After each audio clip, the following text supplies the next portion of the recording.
Bonjour, bienvenue dans cette nouvelle vidéo. Aujourd'hui, je voulais vous parler de Spirit Island. Spirit Island, c'est un jeu coop, un jeu expert qui me faisait envie depuis un moment, mais j'ai jamais osé l'essayer. Je me disais que c'était vraiment trop compliqué pour moi, etc. Et puis finalement, j'ai tenté. Et je ne regrette pas parce que franchement, c'est un jeu d'une richesse incroyable et puis qui a vraiment su guider les premiers joueurs pour leur première partie avec vraiment des petits ajustements qui font que finalement, ben, c'est pas ingérable du tout. Et voilà, donc je voulais vous présenter un petit peu les mécaniques de ce jeu pour voir si c'était quelque chose qui pouvait vous intéresser. Et puis pour dédramatiser un petit peu ce côté vraiment gros jeu expert qui peut faire peur, alors que finalement tout est bien imbriqué l'un dans l'autre. Et franchement, c'est un jeu qui est alors pas facile à gagner, mais en tout cas qui est facile à installer et à gérer pendant la partie, il n'y a pas de souci.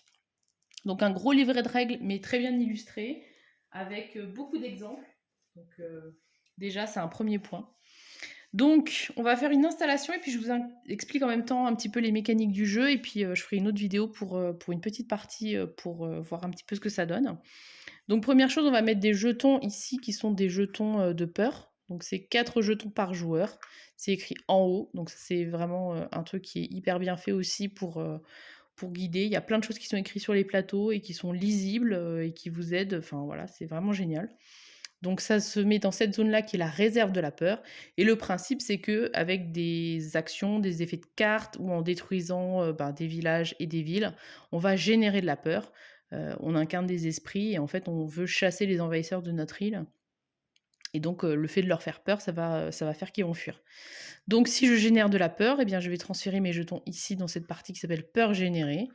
Et une fois que j'ai réussi à basculer tous mes jetons là-dedans, eh bien, je vais générer une peur. Donc, je vais prendre une carte de la pioche peur que je n'ai pas encore faite. Et puis, je vais la jouer quand ce sera le tour de la jouer. Je rebascule les jetons et puis on fait un cycle comme ça, infini. Donc, les cartes peur, c'est des cartes comme ça. C'est écrit peur dessus. Le principe, c'est qu'on va en prendre 3. On va les mettre ici sur la partie qui s'appelle pioche peur. Ensuite, on va mettre un intercalaire. L'intercalaire, ça symbolise en fait la montée en puissance de notre esprit et le fait qu'on fait de plus en plus peur aux envahisseurs. Et ça va être de plus en plus facile de gagner parce que finalement, les conditions de victoire vont changer. De base, c'est le niveau de terreur 1.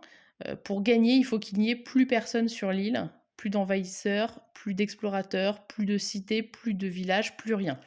Et puis, quand on sera niveau 2, eh bien, on gagnera si par exemple on n'a plus de village et plus de cité, mais on peut avoir des petits bonhommes encore qui se baladent, c'est pas très grave.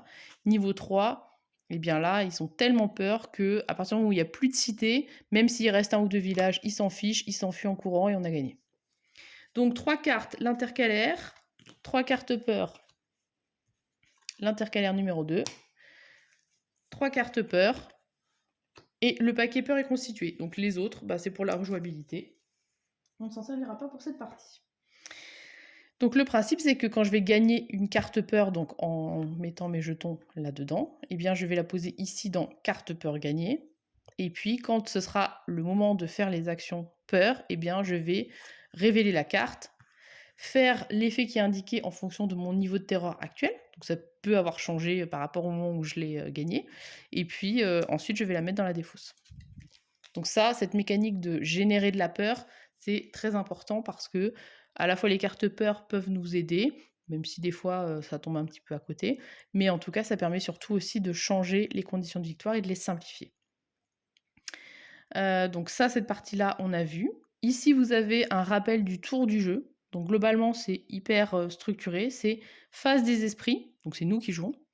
Puis l'hirondelle, c'est les actions rapides. Vous allez voir que dans le jeu, il y a des pouvoirs rapides et des pouvoirs lents. Donc les pouvoirs rapides, ça se joue à cette phase-là et c'est symbolisé par une hirondelle. Les pouvoirs lents, ça se joue après la phase des envahisseurs. Donc phase des esprits, hirondelle, phase des envahisseurs, où là ils vont ravager des régions, construire dans des nouvelles régions, explorer des nouvelles régions. Ensuite, on fait notre phase d'action des pouvoirs lents si on en a. Et ensuite, phase du temps, en gros, c'est on restaure le plateau. Et on défausse nos cartes. Ça, on a vu, donc c'est par rapport au niveau de terreur pour les conditions de victoire. Ça, c'est la désolation de l'île. Donc ça représente le fait que, ben, l'île est de plus en plus désolée si, les envahisseurs arrivent à gagner du terrain. Donc il y a un certain nombre de jetons qui représentent cette désolation. Donc il y en a 5 par joueur, plus 1. Donc ça s'installe là. Et puis,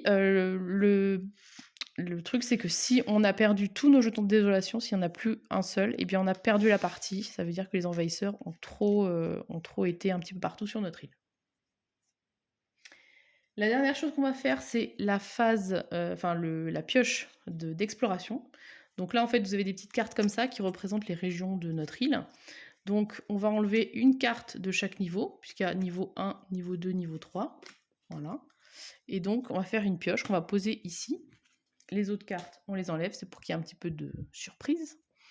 Et puis il va y avoir une première phase d'exploration tout de suite, avant même de commencer à jouer. Donc on va retourner la première carte. Donc là, ça veut dire qu'ils vont explorer dans la jungle. Alors explorer, ça veut dire quoi? Ça veut dire qu'en fait, ils vont mettre un petit bonhomme comme ça, un explorateur. Dans les régions, donc, à chaque fois, c'est que de la couleur de la carte, hein. On n'explore pas partout, sinon le jeu va vous défoncer. Mais on explore si la région elle est adjacente à l'océan, donc là ça veut dire qu'il va y avoir un bonhomme, ou si on est adjacent ou qu'on possède une cité ou un village. Donc cette zone-là, elle est adjacente à mon village, donc il va y avoir un explorateur qui se met dessus. Donc ça, c'est l'exploration. Donc il y a une première exploration avant même de débuter le jeu. Donc ce plateau-là, il est bon. Ensuite, on va choisir un plateau île. Donc là, il y a 4 plateaux, c'est une île par joueur. Et sur chaque morceau d'île, eh bien, vous allez avoir une installation. Là, par exemple, c'est mettre un dahan. Donc les dahans, c'est les petits champignons qui représentent les esprits, les autochtones pardon, de l'île, qui viennent pour vous aider à protéger l'île. Donc, vous faites l'installation qui correspond au dessin. Donc là, par exemple, ce serait mettre une cité, mettre 2 dahans, etc. Il y a toujours une désolation aussi qui est sur une région. Et puis voilà. Donc je vous ai fait l'installation sur un des plateaux comme si j'allais jouer. Donc avec, je vais enlever eux, par contre, ils n'y étaient pas. Avec les dahans tels qu'ils étaient indiqués sur le plateau, etc. Et puis, vous voyez qu'il y a 2 premiers jetons. Ça, c'est ma présence à moi. En fonction de l'esprit qu'on a choisi, eh bien, on démarre avec une présence ou 2 à un endroit particulier. Et moi, j'ai pris donc la frappe cinglante de l'éclair qui démarre avec 2 présences dans le désert, donc c'est-à-dire les zones désertiques jaunes, de plus forte valeur. Donc j'avais un 4 et un 7. Donc je suis venue ici pour poser mes présences. Le fait d'avoir 2 présences, ça veut dire que j'ai un site sacré. Vous verrez que ça peut être important, enfin que c'est important en fonction des pouvoirs qu'on joue. Il y a des pouvoirs qu'on joue depuis à une portée d'un site sacré. Il y en a où c'est simplement avoir une présence, donc un seul jeton. Donc il faut faire attention à cette petite nuance. Donc ce plateau-là, il est prêt. Là, mon île, c'est prêt aussi. On choisit un esprit. Donc il y en a 8 dans la boîte de base, avec des niveaux de complexité différents. Bien évidemment, on vous conseille de commencer avec un esprit de complexité faible. Donc il y en a 4 qui sont de complexité faible, et 2 de complexité moyenne et 2 de complexité élevée. Et ils ont chacun des façons de jouer différentes, ils démarrent à un endroit différent, ils ont des pouvoirs différents, etc. Donc moi, j'ai choisi la frappe cinglante de l'éclair. Donc là, je vous ai fait l'installation du plateau prêt à commencer. Donc, tous les jetons qui ne sont pas utilisés pour la première installation vont servir en fait à cacher des petits cercles. Il y a 2 pistes. Il y a une piste qui représente le gain d'énergie par tour. Et puis, il y a une piste qui représente le nombre de cartes que je peux jouer maximum à chaque tour. Donc, quand je vais mettre une présence supplémentaire à moi sur l'île, je vais prendre un des jetons, ça va libérer un emplacement et du coup, ça va améliorer chaque piste. Là, par exemple, je vais pouvoir maintenant jouer 3 cartes au lieu de seulement 2. Là, en fait, c'est écrit en dessous aussi ce que vous libérez. Si j'arrive à enlever ces 2 jetons-là, et bien par exemple, je produirai 2 énergies à chaque tour au lieu de juste 1. Voilà. Donc c'est cette mécanique-là qui vous fait monter. Une fois que vous avez fait ça, vous allez prendre du coup les cartes de départ de votre esprit. D'accord? Donc chaque esprit a des cartes de départ qui sont avec un dos particulier. Donc ça, c'est les cartes qu'on a en main pour débuter. Une carte, ça a un coût. Donc là, c'est 1. Il faut que j'ai une énergie pour pouvoir jouer la carte. Quand c'est entouré de rouge, c'est parce que c'est un pouvoir rapide. D'ailleurs, il y a une petite hirondelle qui est dessinée dans cette zone-là. Et puis là, ça veut dire que c'est lent. Par contre, elle est gratuite. Voilà. Les cartes, elles génèrent des éléments qui sont ici sur le côté.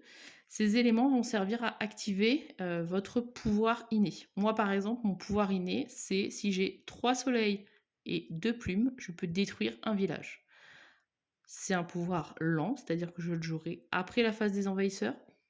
J'ai une portée de 1 par rapport à mon site sacré. Donc ça pourrait être ici, ici, ici ou ici. Et c'est une région au choix, parce que des fois, il peut y avoir des conditions de région.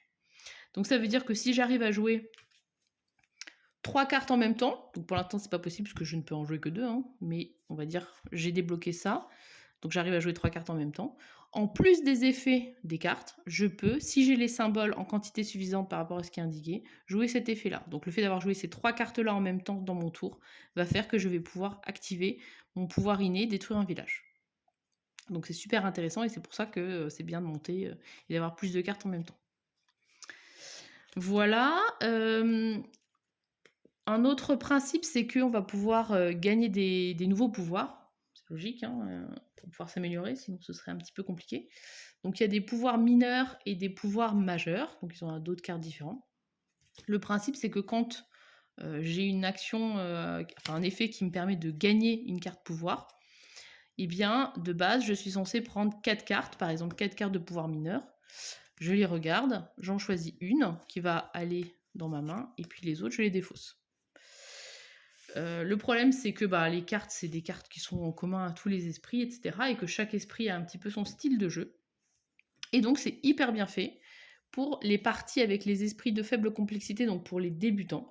Et en fait, ils ont fait une carte qui représente un deck idéal, on va dire, qui correspond à votre esprit, à sa façon de jouer. Et donc, au lieu de faire ce système de je prends 4 cartes, j'en choisis une et je défausse les autres, et puis je fais avec ce que j'ai trouvé, eh bien, ça vous donne du coup les pouvoirs dans l'ordre dans lesquels il faudrait pouvoir les piocher pour pouvoir vous aider.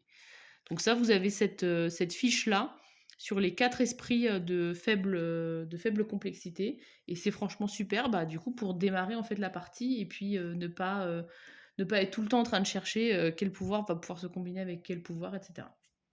Les pouvoirs majeurs, ça fonctionne sur le même principe, sauf que vous allez en prendre 4, vous allez en garder une, mais ça va vous obliger à oublier une de vos cartes que vous possédez déjà. Donc oublier, ça veut dire détruire. Voilà. Donc ça permet aussi d'épurer son deck, mais on perd certaines choses. Donc un tour de jeu, ça va être plutôt simple et structuré si on suit bien ce qui est écrit sur le plateau. Donc la première chose à faire, c'est la phase des esprits, donc c'est nous qui jouons d'abord. Donc la première partie, ça va être une phase de croissance. Donc là, c'est en gros sur chaque plateau, on a la première ligne, ça représente notre croissance. On va choisir une option. Donc c'est un bloc qui contient plusieurs choses à l'intérieur. Donc on choisit un des blocs. Par exemple, là, le premier, c'est récupérer vos cartes, puisque quand on les a jouées, on va les défausser. Mais une fois qu'on n'a plus rien en main, on ne peut plus jouer. Donc l'action là, c'est récupérer les cartes, gagner une carte pouvoir. Donc soit avec le deck préconstruit, on prend la première, soit on fait le système de j'en choisis 4, enfin j'en pioche 4, j'en choisis une et je défausse les autres, et gagner une énergie. L'énergie, je vous ai dit, ça sert à pouvoir jouer vos cartes.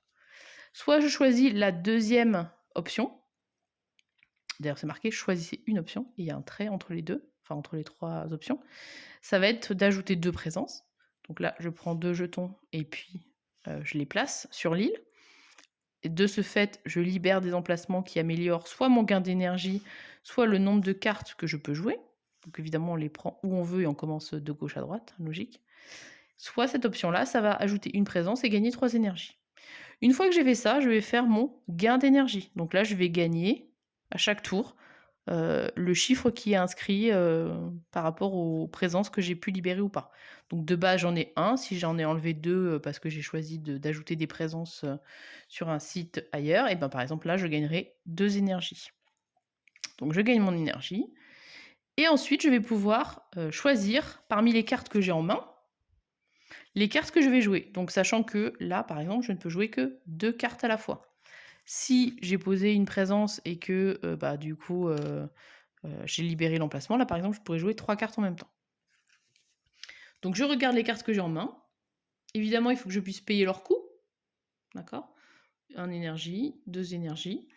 Je regarde si c'est des pouvoirs rapides en rouge qui vont se jouer tout de suite ou si c'est des pouvoirs lents. Alors les deux sont intéressants, mais le problème c'est que les pouvoirs lents se jouent après la phase des envahisseurs. Donc potentiellement ils auront déjà ravagé, ils auront déjà construit des nouveaux villages, etc.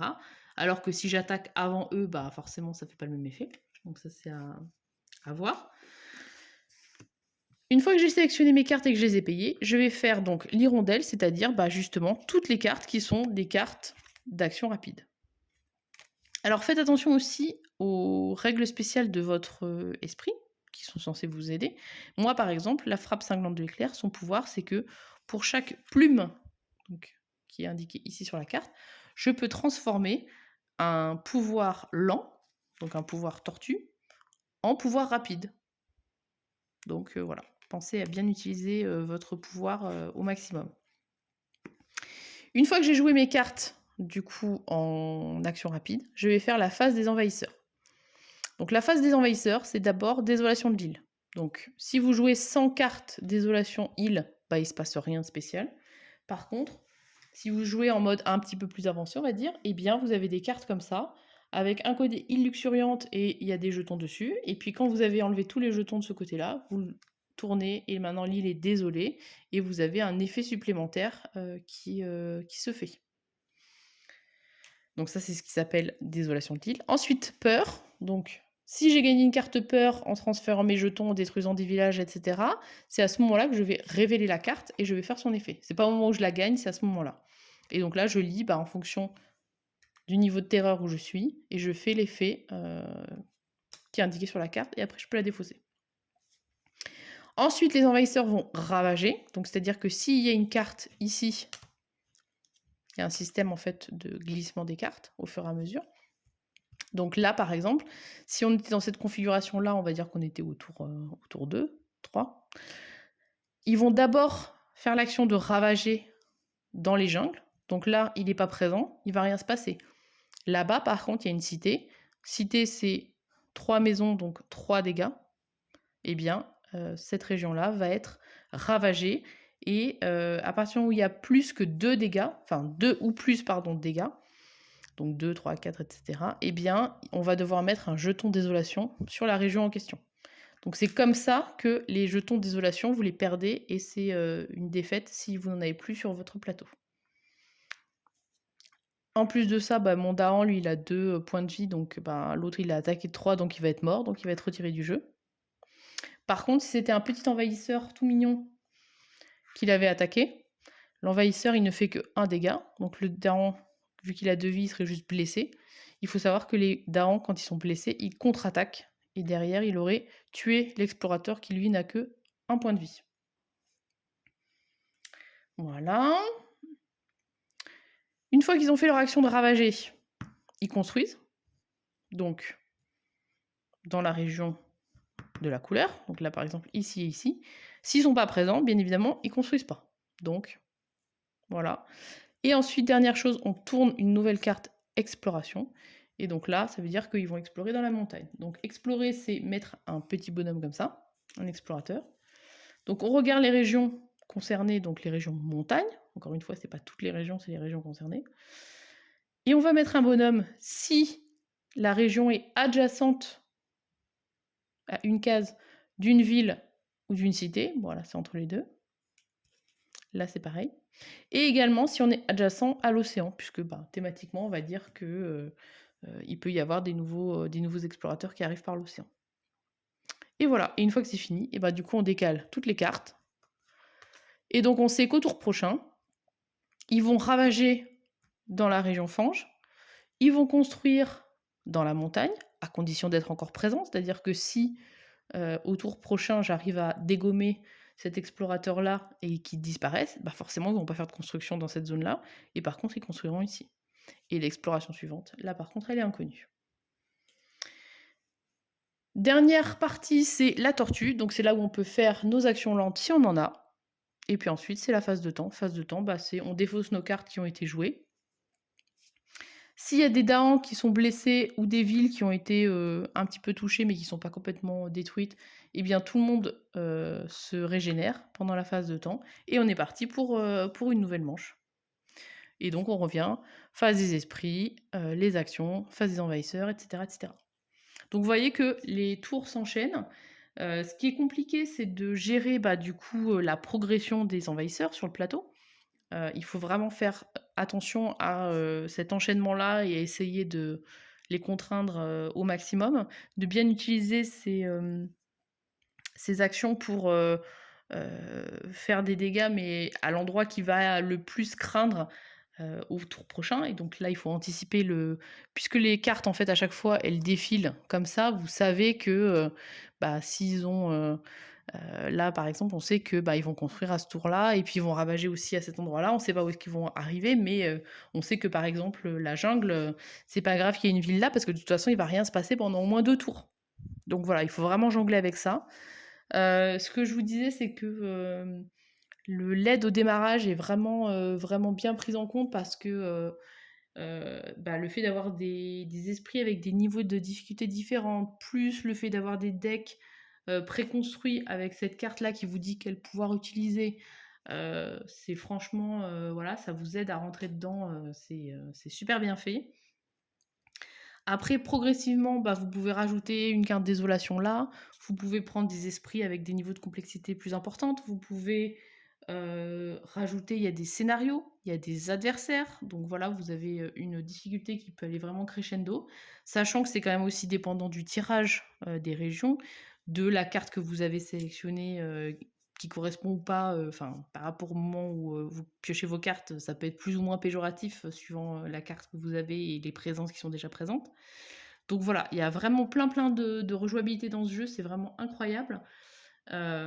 N'hésitez vraiment pas à le tester si vous avez envie, si la thématique vous parle ou le style de jeu. Franchement, pour un jeu expert, je trouve qu'il est vraiment très, très accompagnant pour, les nouveaux joueurs et voilà, si vous avez envie et que vous prenez le temps, il y a aucune raison que vous arriviez pas à vous mettre dedans, quitte à vous faciliter le jeu. D'ailleurs, il y a un encart dans la règle du jeu qui est vraiment dédié à ça, qui m'avait un peu plu.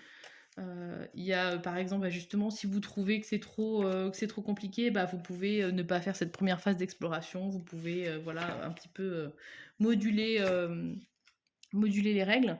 Et puis il y a aussi un petit oups, vous venez de réaliser que vous avez utilisé pendant les 4 derniers tours une carte pouvoir sur une région qui ne peut pas être ciblée. Que faire?